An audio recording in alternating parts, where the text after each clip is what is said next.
Just have a regular conversation. Show me how the lighting look, bro. Take a pic.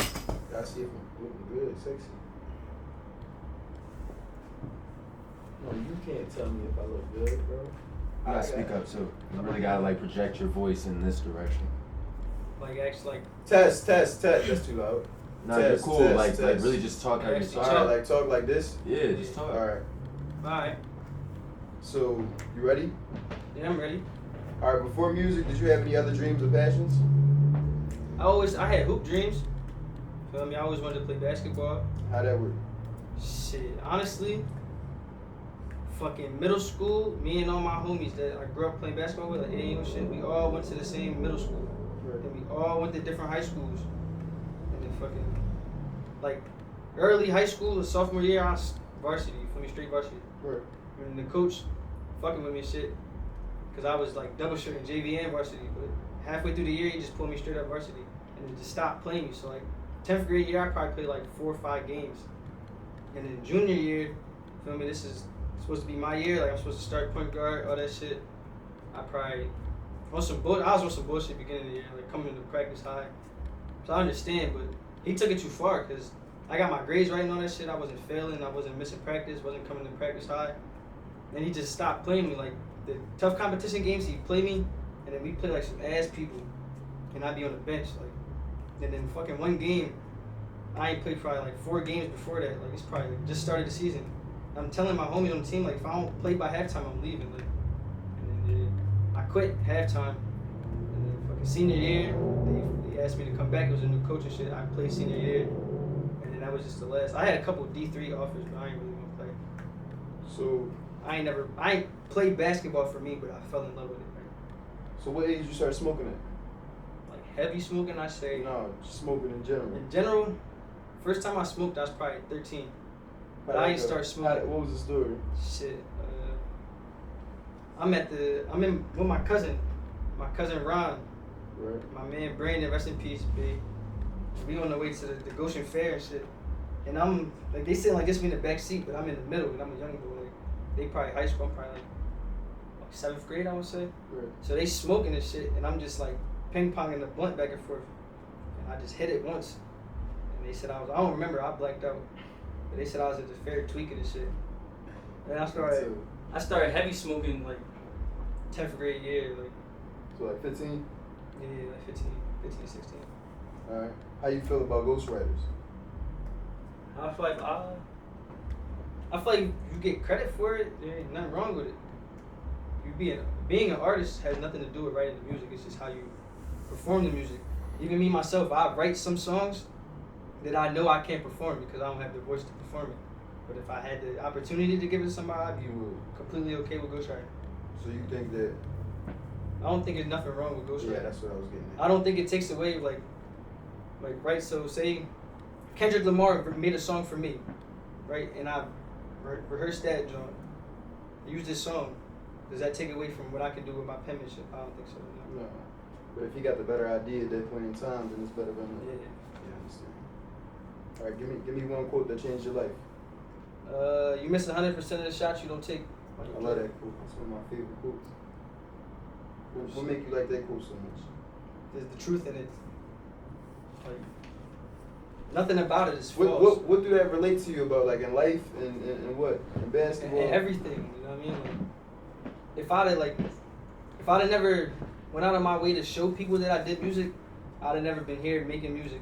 Feel me? I'd have just been in my head with it, just same thing. Like, but now it's like when I express to people that it's therapeutic for me, like this is how I feel. It's not just me trying to make music. Feel me? Like, and like people receive it better.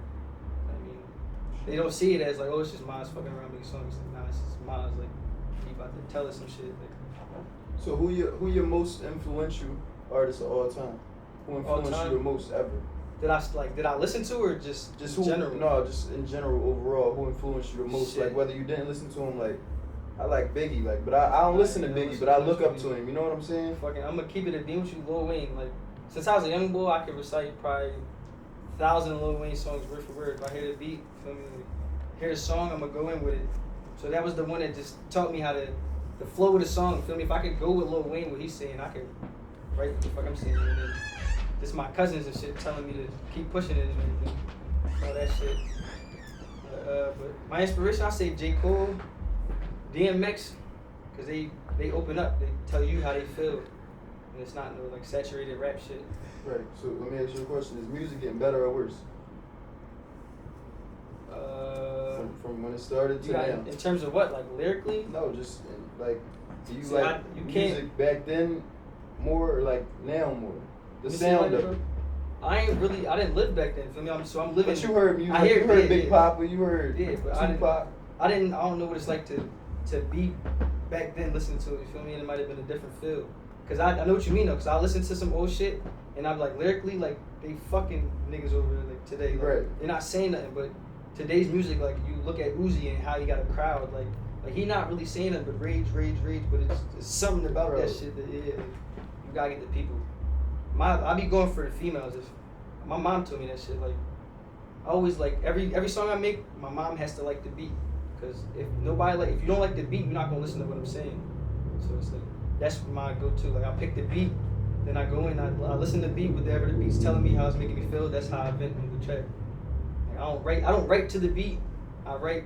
The beat gives me the cadence, the bar to go to shit. What the fuck am I trying to say? Like beat pattern, the A B and shit. So, what's some bullshit? What's the most bullshit you spend your money on? Like, Marijuana. Besides weed.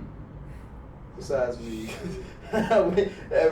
Keep it a bean, fucking Sneakers. Instagram be getting me, bro. Cause like what, like, promotions? Nah, not the promotion. I don't buy promotions. The miles? I feel like that's what no, I'm talking about like, you know what I mean? Like, it's the ads, bro. Them ads, the clothing ads and shit. Like, you ever scroll down Instagram and it be like fucking Kasubi. I be always saying Kasubi, Dior, like discount. Like, I click on it.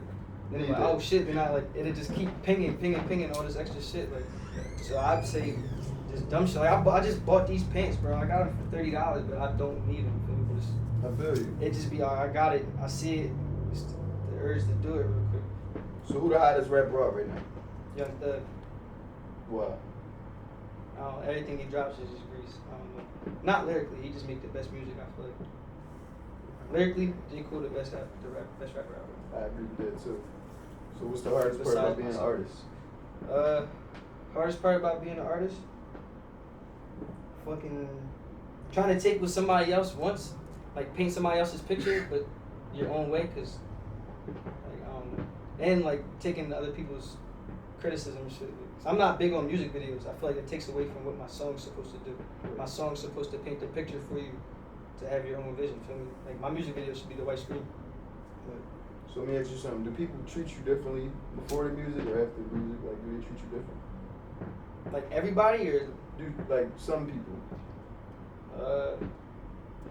I say yeah. How you feel? Definitely. People, I call it fanned out. Feel me? Like me and my man Danny. Feel me? We did this first song we ever did with my heart. Feel me? Shit. So it's like before then I keep it a beam. Before then people they listened to my shit, but that's the first time I came to the studio. So it's like the quality was like that's what people always tell me. Like yo, you got bars, but your quality is like I was doing it on myself. Like fucking Apple headphones, GarageBand. Feel me? And I came here, we did that joint, and it was just like that shit blew. It blew me up. Like people started listening more because I'm in the studio. I stopped doing it by myself. Right. So yeah, but that's probably the only thing. My fault. Like what? I said that's the only thing. Like people just the fake love. Like it'd be the same people who I was sending shit to Right. that wasn't really fucking with me. They fuck with me now because it sounds better. It's like I'm not saying nothing different. Yeah, I hear that a lot.